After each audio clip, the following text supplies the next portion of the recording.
Hello and welcome to another episode of Speed Bumps with Charlie Kimball. I'm your host, Charlie Kimball, and today I'm really excited to have a guest who knows a thing or two about pushing through obstacles both on and off the racetrack. Joining us is none other than Will Power, one of the top drivers in IndyCar history and a master at turning setbacks and challenges into comebacks. Will's career is a story of grit and determination, from battling injuries and tough seasons to coming back stronger and becoming IndyCar's most successful qualifier and the champion of the 102nd running of the Indianapolis 500, not to mention a two-time IndyCar Series champion. He's faced more than his fair share of challenges, but what makes his story so compelling is how he's navigated those tough times with perseverance and a laser-focused attitude. In today's episode, we're going to dive into the highs and lows of Will's journey, talk about the mental toughness it takes to keep going when the going gets tough, and explore what it really means to overcome challenges in one of the most demanding sports in the world. Will, thank you for joining us, and I'm looking forward to this conversation. Yeah, no, it's so am I, Charlie. Thanks for having me on. I appreciate it. So I want to go back to you growing up in Australia. I don't know if people can tell from your accent, you're not from here in the States. You grew up in Toowoomba in Queensland, Australia, and you started racing cars and go-karts there, but then you moved to Europe, and the opportunity to go continue your racing career in Europe beckoned.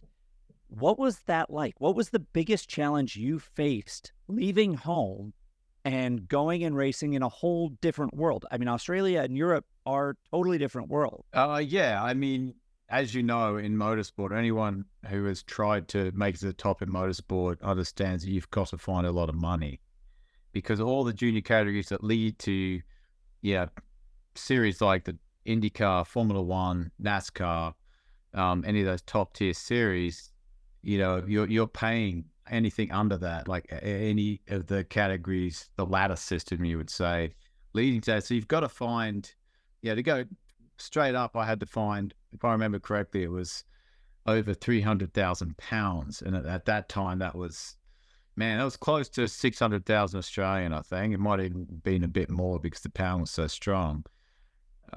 So my dad actually sold a couple of rental houses he had behind his business. He had a small business. He bought the houses behind it. He sold those to fund that. Partly to fund it. It wasn't enough to fund it all. So yeah, a lot of, I had no pressure, but I felt bad that they were taking some of their own. My parents were selling sort of retirement stuff, and for me to go racing. My dad always had a lot of faith in me that I would make it, I guess. I don't know what he thought. I don't know. I was just shocked he did it. Not shocked, but just that's a big step when you haven't got millions and millions of dollars. It just is to fund your son's career, or just that I guess big step, leaving Australia, going to Europe, trying to make it to Formula One. So yeah, just everything that goes with it. It's expensive. The living costs, you got to find an apartment, you got to pay the rent, food. It's not like you're working. You're just there, turn up there, and keep fit and go to the team a couple of times a week and race. The most expensive part of it. So finding the funds, I would say every Christmas as I was coming up that ladder was very stressful for me, because I never knew what I was doing the next year. And that was certainly the case that year. It was sort of I think we made it halfway through the season, or 6 races, and then ran out of money. And then I was able to find it was actually Australian Motorsport Foundation helped me out and gave me some money. And then I drove for Fortec for the rest of that season, did pretty well. Then you got to turn up again the next year with another full budget. That was the tough thing. Never know if you're going to be able to race the next race at times because you're waiting for money. And then also at Christmas, like, what am I doing the next year and put all this work in? But you think about it, you go from go-karts to cars to... at that point, you've done a lot of racing up to that point. So there's been a lot of hard work and effort and money put into it at that point. So to just sort of, Christmas time, well, that's it. We've done all this work, and I'm just going to go back, to working as a canvas goods manufacturer in Toowoomba. But you look back on it, it's certainly real character building stuff. Um, it's just a part. The journey's great. As stressful as it is at the time, it's just the way it is. You learn from it. I kind of feel like if you were very wealthy and were able to fund yourself or have a family that could fund you all the way through, there wouldn't be as much satisfaction when you did make it, I don't think. And so when you do that, right, you get success. And I totally recognize that sensation of Christmas being stressful. Everyone's like, oh, Christmas is this time of joy. And when you don't know where you're racing next year, or if the sponsors are going to come through, or the team, I mean, I've always felt like it was building a 3D puzzle, and the pieces kept changing because you're talking about budget, you're talking about team, you're talking about where you want to race, all those different things. And it's so stressful, but you get through it, right? You get back to the racetrack and you have that pressure of your parents selling houses to fund your racing, and you're a world apart, right? You're in Europe, home is Australia. And then you come to the US, you get a chance to race in the Champ Car back home in Australia, and it leads to more of a full-time ride with, I believe it was with Derek Walker and Team Australia. And you're doing well, like you're doing really well. You're podiuming, you're winning at Las Vegas, things like that. And then the IRL Champ Car merger comes together, and Team Australia is not going to run in that series anymore. And again, you're back to that Christmas of uncertainty. How did you keep the faith at that moment? Were you having conversations with other people where you'd end up? What does that look like? Well, that was very stressful. I just finished, like you said, I raced 2006 was rookie winner. And in 2007, I somewhat fought for the championship, but I ended up fourth. Pole positions, a couple of wins. It was a fun series. It really was. It was a series that I really enjoyed because there's all road and street courses. The car was a real beast, so it's super.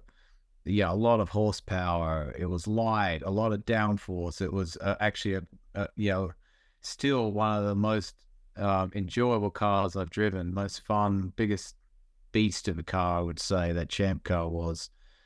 And then you had obviously IndyCar, which is the Indianapolis Motor Speedway, the Indy 500. Sort of that series is built around that, and you had Champ Car that was just road street courses, sort of the remnants of what kart was.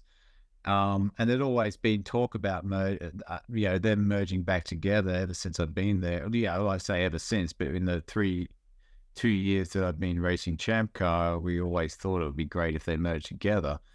And that happened in 2008. But as a consequence, I can't remember how they exactly played out, but Walker Racing had the Team Australia sponsorship. What happened was Team Australia, Craig Gore, who was the person that created Team Australia, had done a deal with Kevin Kalkoven, who owned KV Racing, and they were going to field a car there. And so Derek Walker was going to miss out. And I was pretty close with Derek, and my girlfriend at the time, wife now, Liz, worked for him, and he actually got me to sign a contract that I can't remember what the contract was, but ultimately it was like he could stop me going from, this is after he knew what was happening. I think it was last little bit of desperation for him, which I understand.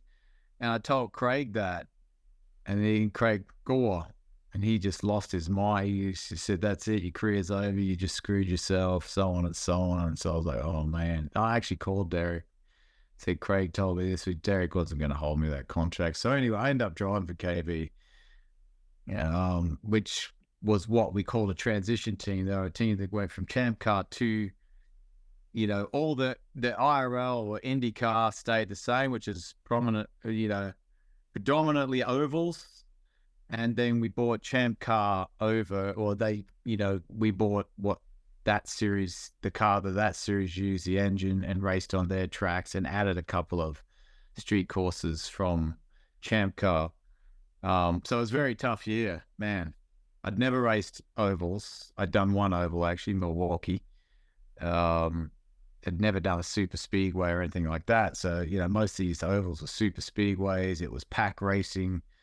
So that meant that, it really didn't require that much talent. Required more like bravery, to be honest. Like not good bravery either, stupidity in a way that. Yeah. Because you drive out of the pits, you used to be wide open on the white line. Like there wasn't really, the car was so stuck with downforce. Yeah, downforce is like people listening down. You see on IndyCars they have wings. Well, they're like upside down plane wings. The faster you go, the more it sucks it to the ground.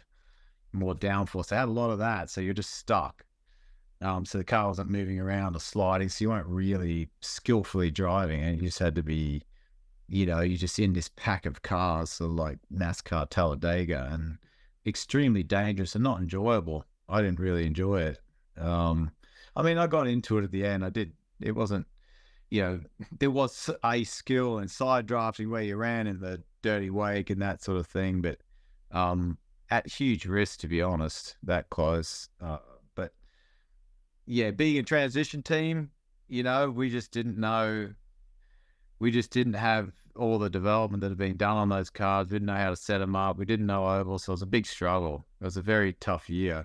I went from 07 thinking going into 08, we have a great shot at winning a championship in Champ Car to, man, this is like a whole new thing for me, a different car, just a bad year all up. Even on road courses, I was super quick, but then I'd just be trying too hard qualifying and bend it and crash and not qualify well. So, that was looking like the end of my career. I remember emailing at the end of 08. I had a bad year. I did go, when we went to Australia, went racing in Australia, I did qualify on pole, and was extremely fast. But once again, I crashed while leading by a mile. And my last oval race in the IRL was pretty good too. I finished like fourth or fifth, which was my highest oval finish ever at that point. And I finished Indianapolis as well, which was a big deal. Finished at 13th after a really rough month, which was good actually. Finished there. Your first Indy 500, you finished 13th with first Indy 500, yeah. So we have that in common. I finished my first Indy 500 in 13th. Just years after you. You would have been, not long after, because it's in that same style of car. But yeah, I thought that was it for me, because Team Australia was not going to continue because they decided they're not going back to Australia with the series. That was a big hit. So I was like, this is it, man. I'm out.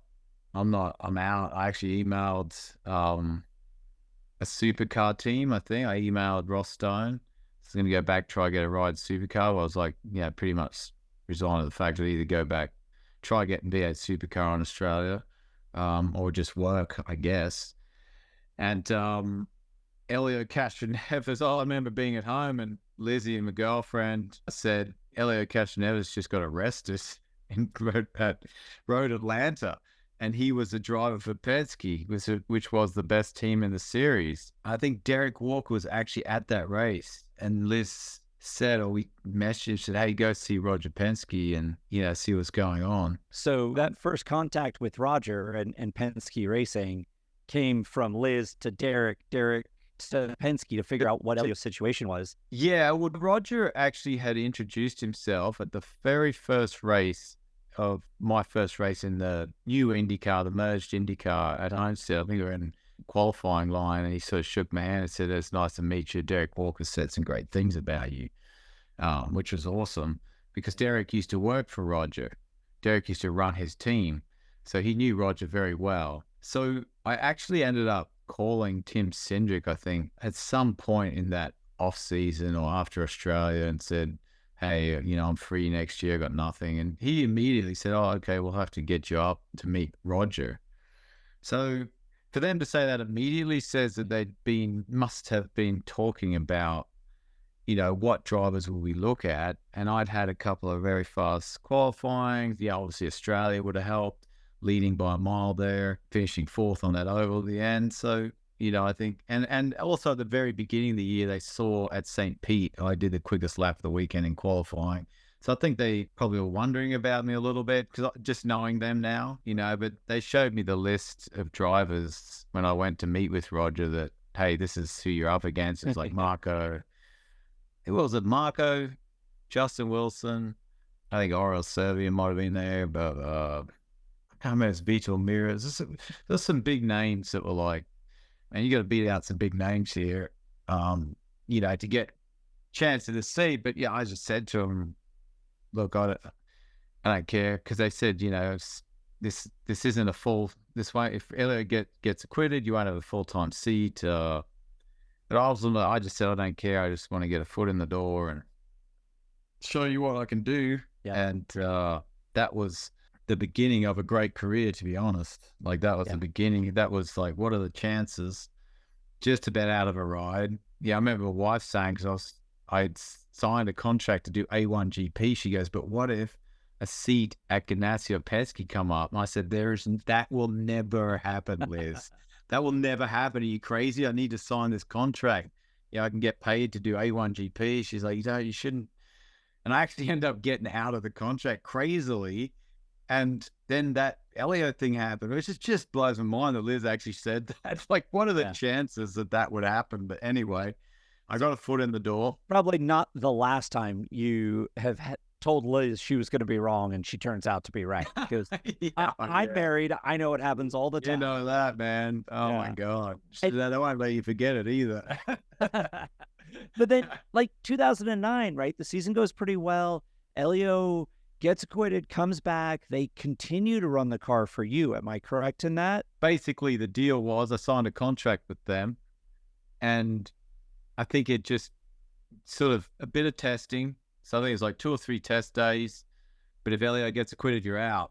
So start of the season, I went through those test days, which actually the first 2 test days were disasters. The first one went out straight away.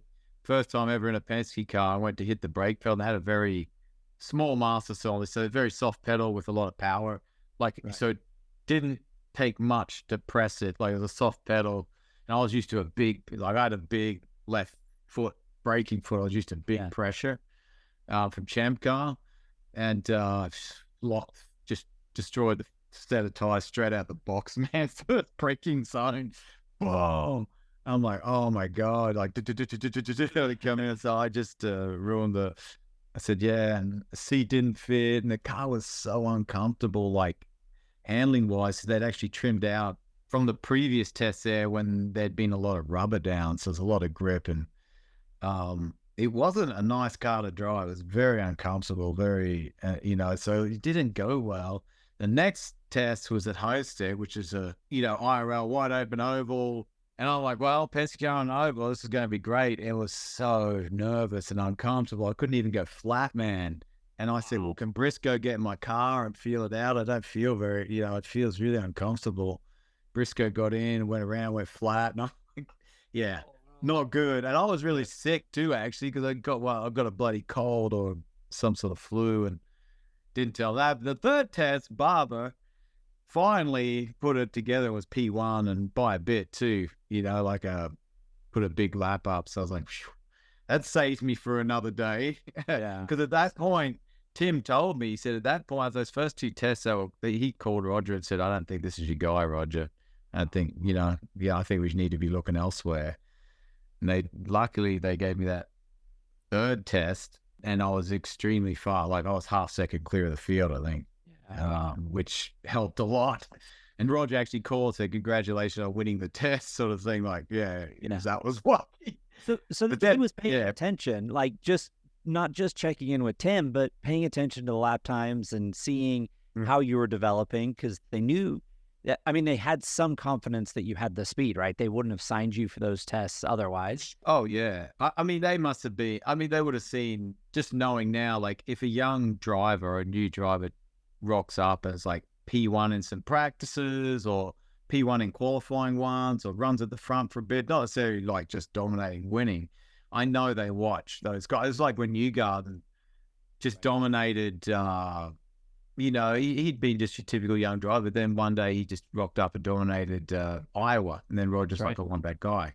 I want it. And Montoya wasn't performing that well at that time. And that was it, man. Like, so that would have happened at Australia. Yeah, Roger, it wasn't actually down there, but you would have seen guy on pole leading by a mile, but then crashes. But then, I'd say that's why when I called them, they were like, "Well, we'll get you up to meet Roger," and so on and so on. And Derek actually helped me out in that selection because Tim called him and said, I just couldn't get a feel for Will because I was so nervous. And yeah, I was very shy back then. I was very, very shy, hard to talk to.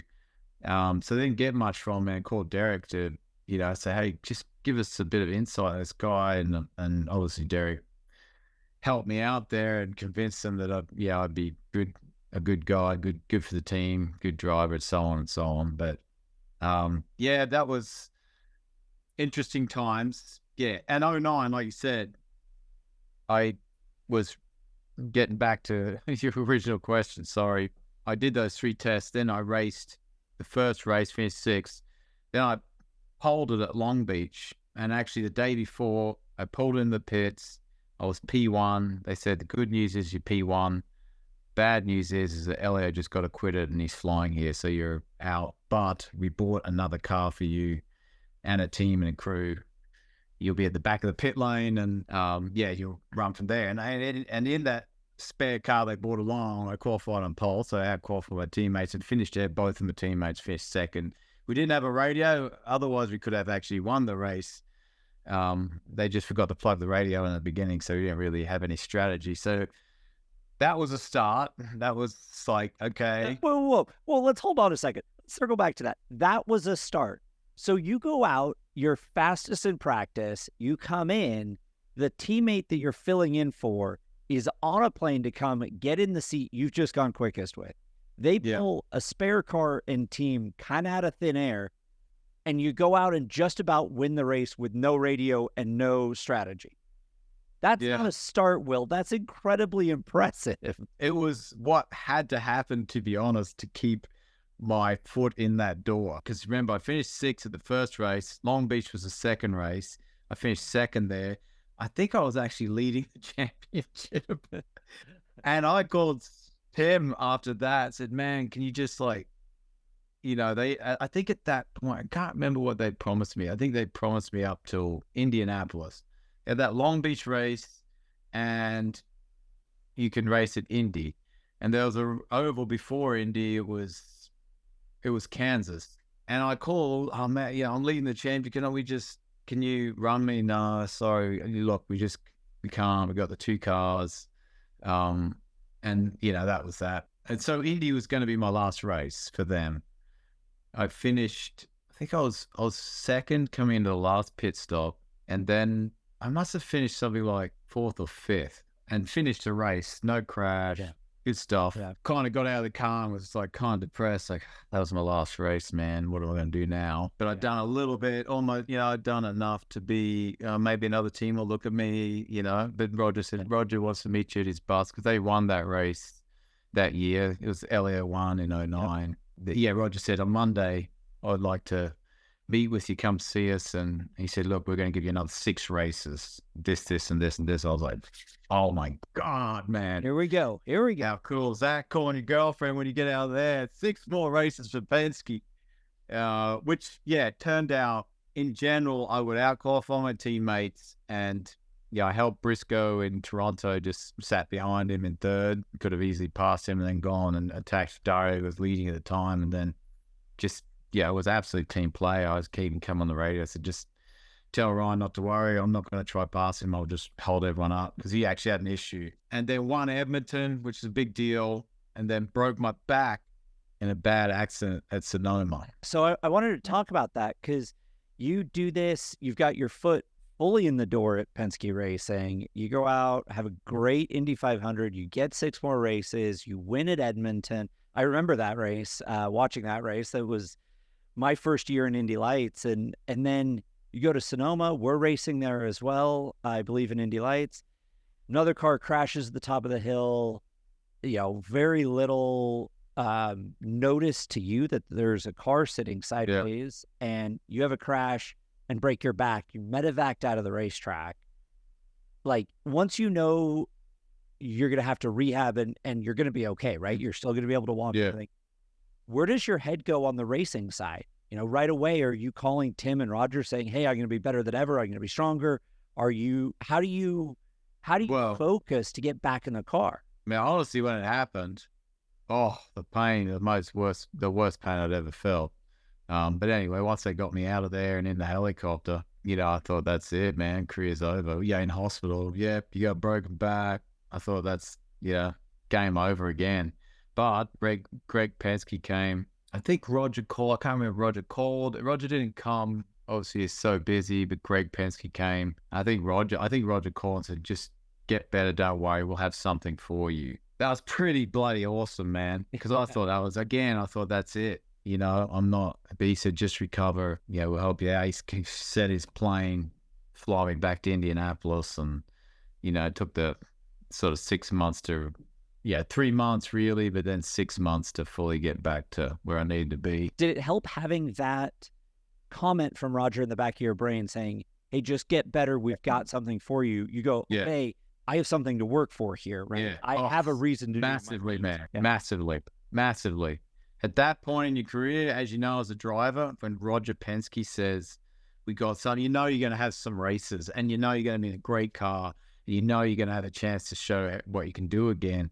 So it's just bloody fantastic. And I can't remember when they told me I'd have a full-time ride, because I think I went to the NASCAR race that year, the Charlotte NASCAR race. And I think that's where Roger might say, you have full-time. We got Verizon.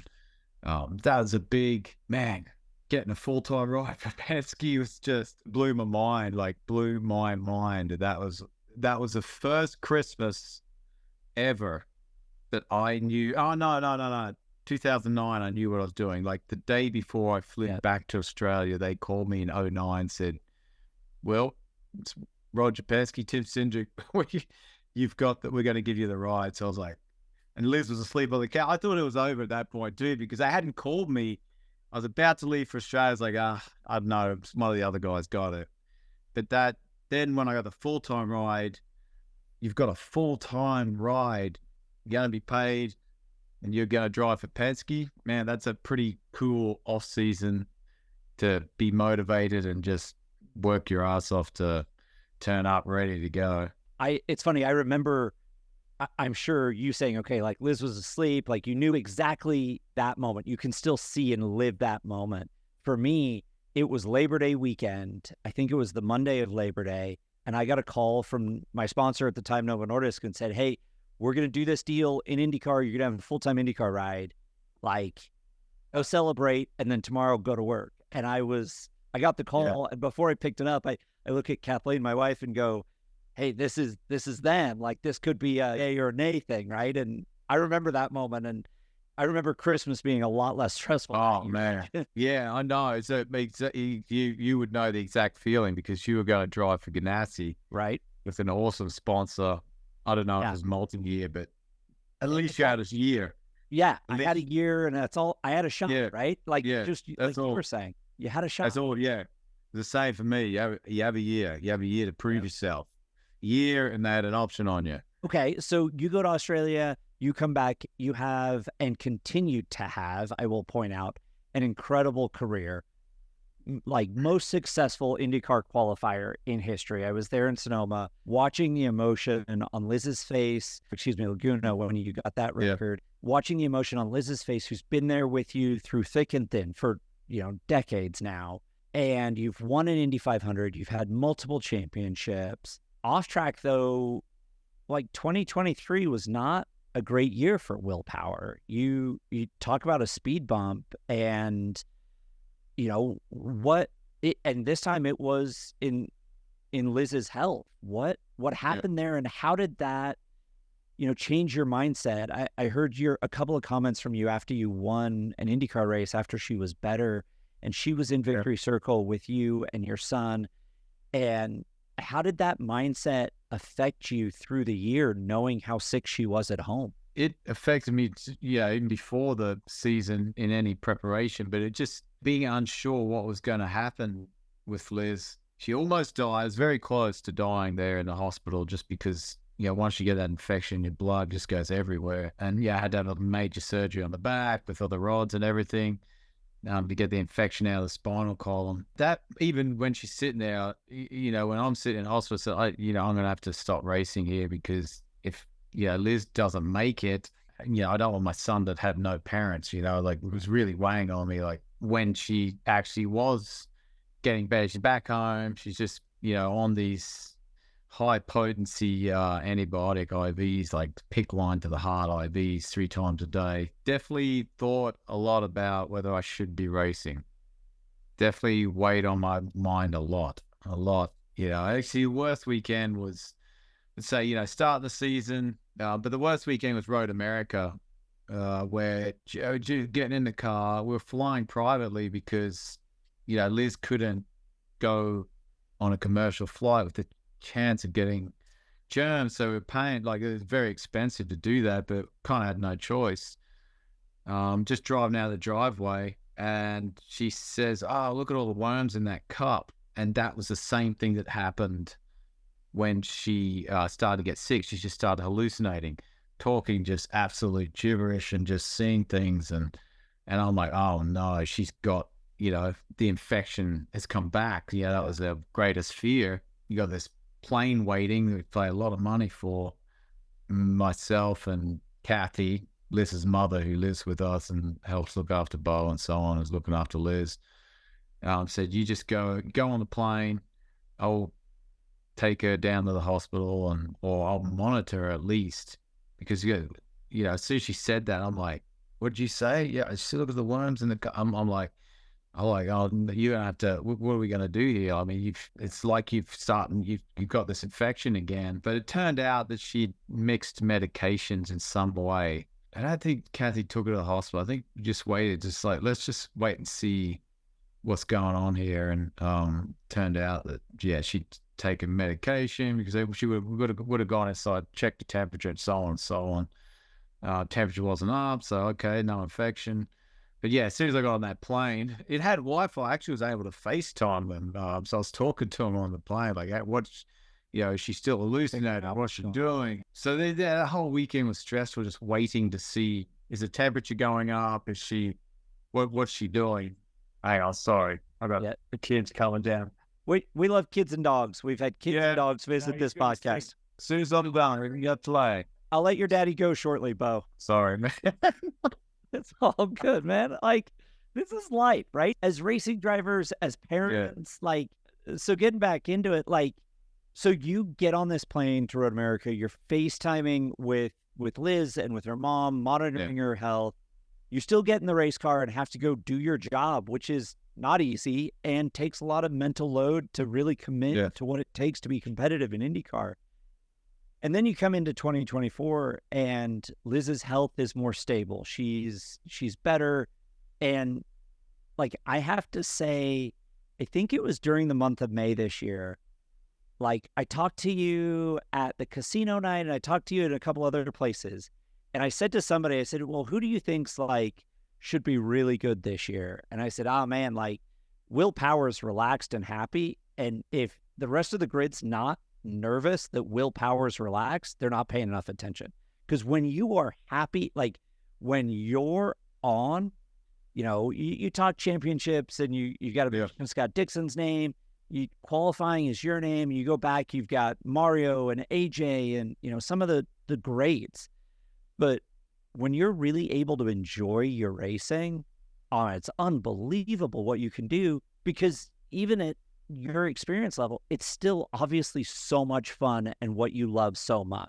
It is. I think the older you get, the more you realize how lucky you are to do it as a job. It's just, I love the craft. I've never stopped studying, never stopped working at it.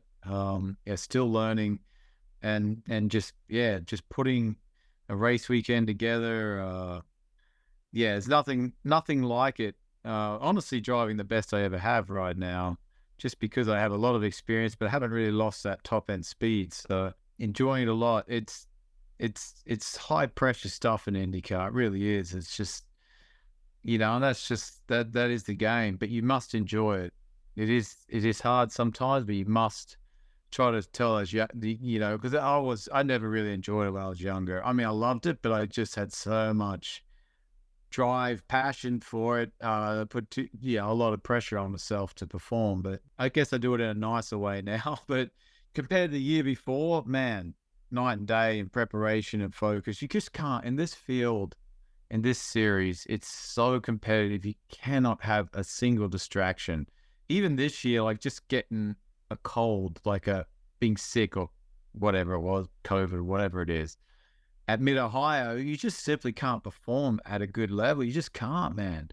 Like you think, oh, I'm sick. I've raced well when I was sick before. You know, you're like, you're just running a couple tenths off. You're just not on it. You're just not on it. And you just, in this field, it's so bloody tough.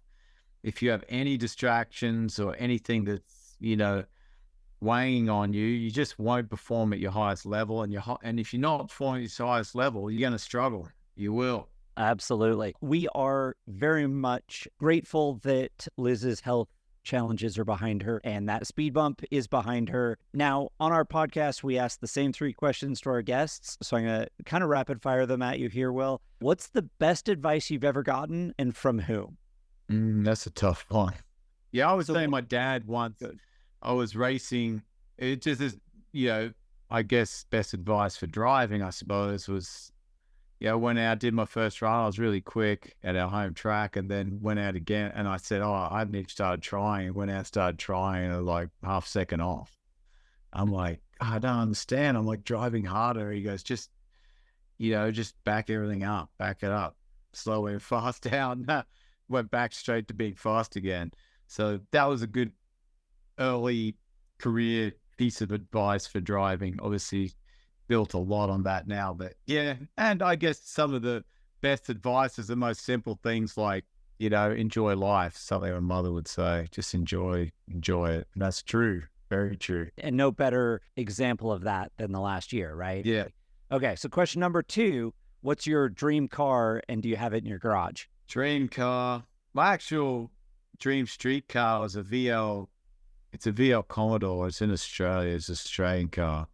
Yeah, if I was living in Australia and had a bit of money to spend, I would buy like a fully restored, nice VL Commodore Calais. They're actually a VL Calais Commodore 5-speed turbo.